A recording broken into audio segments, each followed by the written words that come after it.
چوک کے قریب جہاں ٹریفک کافی زیادہ تھی، بلا اشتعال کرنل چاچر کے سپاہیوں نے جو اس کی زیر سرپرستی کام کر رہے تھے، بلا اشتعال جنازے کے جلوس میں جو واپس لوگ آ رہے تھے ان پر اندھا دھند فائرنگ شروع کی، جس میں کئی بے گناہ جانیں ضائع ہوئی، کئی لوگ مارے گئے۔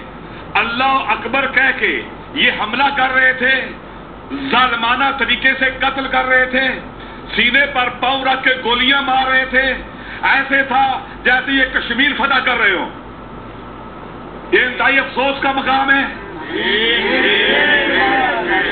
کہ پاکستان جسے اس لیے بنایا گیا تھا، شیعہ اور سنی نے اس لیے بنایا گیا تھا کہ یہاں امن سے رہیں گے، یہاں چین سے رہیں گے، یہاں آشتی سے رہیں گے، لیکن پاکستان دشمن قوتیں، اس وطن سے خیانت کرنے والی قوتیں اور کالی شیعہ علماء کونسل اور مجلس وحدت المسلمین کے رہنما کراچی میں ہنگامی پریس کانفرنس کر رہے تھے، جو آپ براہ راست دیکھ رہے تھے۔ اور اب کھیلوں کی خبریں اویس اقبال سے۔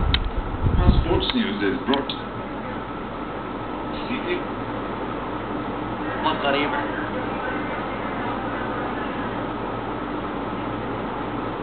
آج بیٹھا کرتے